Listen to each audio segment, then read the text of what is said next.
Hey guys, I'm Danielle and this is Book Cara, and today I am going to be talking to you about the 14 five-star books I read in 2025. So there will be some authors on this list that it's no surprise that I love them. I mean, you like what you like, right? So let's start with the first books. The first books I gave 5 stars to in 2025 were part of the Rainwild Chronicles by Robin Hobb. Now, there was one exception. Book 3, which is City of Dragons, I only gave 4 stars to. I know that's just like unheard of for me, but I felt like, and it wasn't the book's fault. It wasn't the book's fault. It was like classic Robin Hobb writing, but it was just such a setup book for me that um, I don't know. I couldn't get as enthused, but I do acknowledge that it served a purpose and it served it beautifully. So I did buddy read these with Chaz at Bookish Chaz, as we've been buddy reading all of the Realm of the Elderlings together. These books have kind of gotten a bad rap. I don't know why. I don't know why. I don't understand. I thought they were fantastic. And without giving too much away, because these do come, toward the end of the overall series. These books are about dragons who are not able to stay in their cocoons as long as they should, and they're born deformed, and they get assigned some keepers, and those keepers also have some physical deformities that make them kind of outcasts in their society. And it's all about them and their journey and getting to this place where they're meant to be and that's made just for them. And gosh, it's so hard. It's so hard not to just gush and just tell you everything. But these are fantastic. If you haven't read the Rainwild Chronicles yet, give these a try. Then we have a middle grade book. This is The Ogress and the Orphans by Kelly Barnhill. This is the same lady that wrote The Girl Who Drank the Moon. And let me look at the synopsis real quick because it's been a minute. Okay. This is so good. So it's about an ogress and some orphans. I know. A little town called Stone in the Glen, and this town has fallen on hard times. It looks to its mayor for the needs of the people, and the mayor, I guess they've come to respect him because he has supposedly slayed a dragon. And then in the synopsis it says, well, at least the mayor and the dragon haven't ever been seen in the same place at the same time, or something like that. Basically, the mayor is a slime ball, and these people are just really doing without, and the ogress and the orphans kind of team up together to show generosity and love in a place that is sorely lacking. And they do run into some difficulties, as you can imagine. And one of the things that was really resounding to me was that these kids knew the problem, they could see the problem, they could see the solution, whatever, but they weren't being listened to. And sometimes grown-ups don't have it all together. So this is beautiful. Highly recommend Kelly Barnhill if you have not tried her stuff. I will treasure this so much, and I will reread it as well. My next 5-star book was Project Hail Mary by Andy Weir, and this one I listened to entirely on audiobook, which is really weird for me, but the audiobook was it was just so good. I cannot wait for the freaking movie to come out in March. Project Hail Mary is this guy, and he wakes up. He's in outer space, and he doesn't remember how he got there. He doesn't remember what he's doing there. And you're kind of connecting the dots as he's connecting the dots. And lo and behold, Earth is in danger, and he's a scientist and he's going to figure out how to save Earth. And he thinks he's out there all alone. He wakes up on this ship, and like his crewmates are, they died, they're dead. And yeah, it's so good. It's so good. He's not as alone as he thinks he is. And I don't know, just read it. I haven't ever read anything else by Andy Weir, but I think I should now, because that was fire. Next, for my 5-star reads, I did a reread of Nevermore by Jessica Townsend. I reread the first 3. Are these backwards for you? I'm so sorry if they are. Nevermore, Wondersmith, and Hollowpox. Did a reread of those. LeeAnna read these with me. And so then Silverborn was new to both of us. But these books, I'm going to set them down, actually. All 5 stars. All 5 stars. They're middle grade fantasy. They're about a young girl. She is Morrigan Crow, and she's 11 years old, and or about to be, and she's a cursed child. And on your 11th birthday, if you're a cursed child, you die. And up until that point, you have been blamed for every bad thing that has ever happened in your town. And so when her 11th birthday rolls around, something happens. She doesn't die. She gets whisked away by this guy named Jupiter North, and he takes her to Nevermore, and that's where her life and her story really begin. If you like Harry Potter, I believe you will like these. Morrigan she passes these trials. That's like the first book, right? The Trials of Morrigan Crow. She passes these trials, and she makes it into this wondrous society. And all of the kids in this wondrous society, all of the people in this wondrous society have a knack. And poor Morrigan, she's like convinced that she doesn't have a knack. So you get to follow along and figure out what that's all about. So good. So good. And the series is going to continue, and I fully expect to continue to have 5 stars. Oh, my next 5-star read, I have no notes on this, I'm going to just do it from memory, is The Hollow Inside by Brooke Lauren Davis.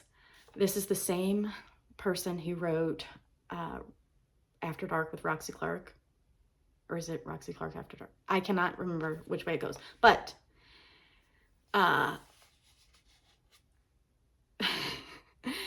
this one, The Hollow Inside, was actually her debut. So I read them out of order, and they're standalones.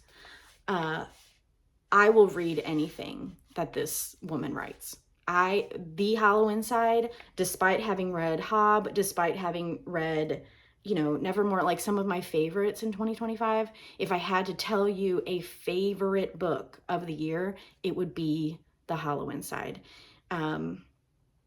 It's about this girl, and I cannot think of her name right now, but she is with her mom, and they travel around in a van, and they basically survive by, stealing from people, and they just have a rough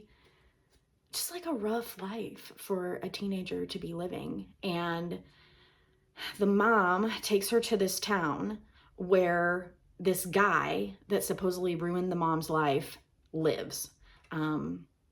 His name's Ellis Bowman. I can remember his name. Bad guy, bad dude. But one of the things I loved about this book is that there's more than one bad person in this book. And yeah, what else can I say? She goes to this town.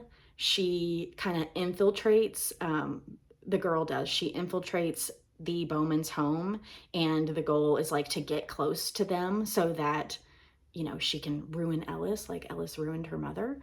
And yeah, the more she's there, the more she learns, and maybe what she's been told isn't actually exactly how things have gone down.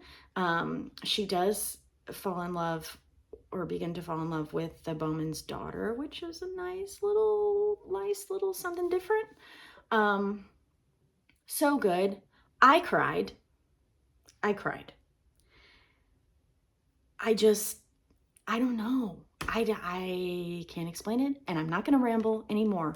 It is solid. It is solid. I think it's probably YA contemporary. That's what I would say. I recommend, in case you couldn't tell. Okay. Next, I read Pet Sematary by Stephen King, and this was my very first Stephen King ever. And I buddy read this with Chaz and Fina. Pet Sematary. I think I didn't know what to expect. People had kind of told us to brace ourselves, like that this, especially if you were a parent, could be very upsetting. And I thought it was great. Like, I enjoyed it while I was reading it, and then afterward, I couldn't quit thinking about it. The main character, he's a physician, and he moves to this town in Maine, and he is like the doctor there for the college, and he moves there with his family, and they're by this like highway where animals get smashed because of these big Orinco trucks, and there's a pet cemetery, and there's a neighbor, Judd, and is it Judd or Judd? Doesn't matter. There's a neighbor, and he kind of, gives him the lowdown, and things happen, and it's really a story about grief, and about the lengths that we will go to keep from letting go, to keep from feeling the pain of loss. Okay, so I had a really good experience with my first Stephen King, and I will be reading some more. So I'm just thinking about my reading plans for this year. I'm not sure how I'm going to swing that, but I will. I'm going to read some more Stephen King. 5 stars, Pet Sematary. Next, I read The Willful Princess and the Piebald Prince by Robin Hobb. This is 0.5 in the realm of the Elderlings, and this is the backstory of how the wit magic, the beast magic, kind of infiltrated the Farseer line, which is where Fitz's family. This was great. I saw some other people's reviews of it, and it was just like they thought it was okay, and I respect that. But for me, this was superb. This isn't very long. I'm going to read it real quick. Long before the time of chivalry Farseer, there was another indiscreet member of the royal line. Princess Caution Farseer, in defiance of her name, was headstrong and willful, destined to fall dangerously in love where she ought not. The child she bore, a witted boy known as the Piebald Prince, rose to favor despite his questionable bloodlines, but the dukes of the 6 duchies backed canny Farseer for the throne. And so both young men competed for power, but this was not their only struggle, for they both fell in love with the same lady. Such rivalry could end only in bloodshed, a tale of love and secrets, magic and manipulation, heartbreak and murder most foul. Only a true-tongued minstrel can reveal the real story of the Willful Princess and the Piebald Prince. And it's a shorty, so just throwing that out there. I love me some Shorty September, if you need any recommendations. Okay, second to last. This is Just for the Summer by Abby Jimenez. This is book 3 in A Part of Your World series. And this one I read with Amy at A Star Reads and Paige at Pages with Paige. We did this was one of the series we read for our Bookstara read-alongs last year, and this was like this series was a mixed bag for me. The first book I gave, A Part of Your World, I gave 4 stars. The second book, Yours Truly, I gave 2 stars because I was so unhappy. And then this one I gave 5. I really like the synopsis. First of all, Emma and Justin, they are cursed. You know, they break up with someone and then that person goes on to find their soulmate. And so they like concoct this plan where they're gonna date each other and then break up with each other and then they're gonna go find their soulmates. I don't totally understand that, but this is so good. This is so good. It all starts with a Reddit thread about being love's good luck charm. Yeah, basically Emma sees this thread and that's how they connect. So much good stuff and so many characters from the previous books. Some of my favorite parts in this one were like the baby raccoons and the rainbow unicorn floaty, and yeah, I don't know. It just was so good. And I love, oh, I can't tell you that part.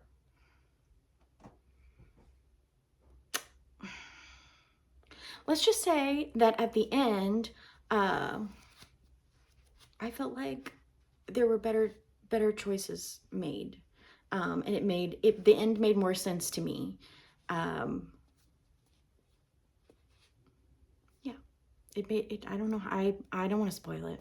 It's just really good. This whole series is good. The whole series is hard hitting. Like she doesn't play. Like she talks about some heavy stuff and her characters go through some heavy stuff. Like Justin's mom is going to prison for things, and like just Emma's mom is a piece of work, and you know, Emma was like neglected. Anyway, okay, this is me not giving things away.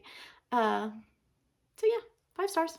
And then last but not least, we have Wreck the Halls by Tessa Bailey. I read this one for the holidays and this was so great too. I love this so much.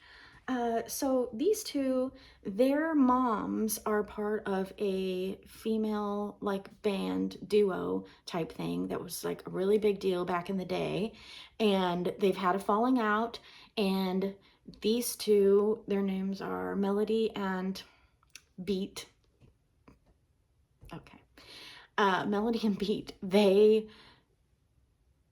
agree for reasons to take part in this reality show in which they will reunite their moms, and their moms will play at this New Year's, I think it's New Year's.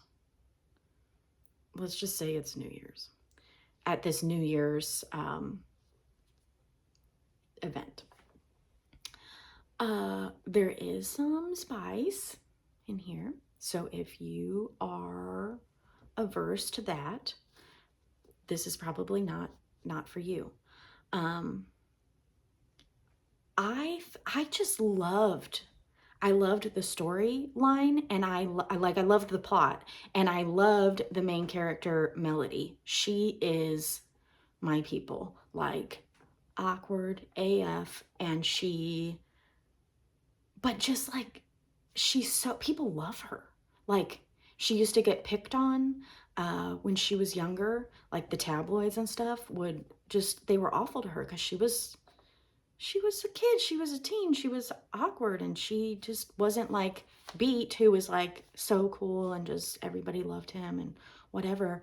And then, you know, when her personality started to shine like in her adulthood, and like I loved how people loved her, and I loved her too. So this is really good.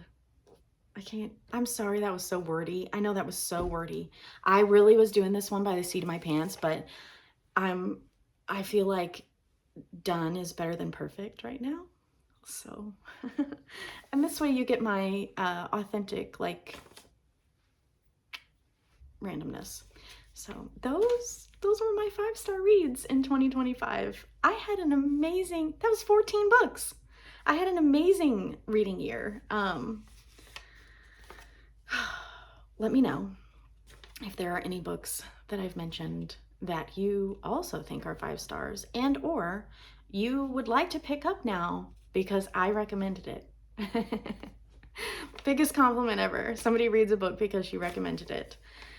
I had a lot of fun. I had a lot of fun filming this for you, and just want to mention, if you haven't already, please like and subscribe. I am making an effort to be regular with my videos, even though I would have liked for this one to come out Sunday. I'm filming it Monday, but I am trying. I'm trying so hard. So I will see you guys. I'll see you very soon. Bye.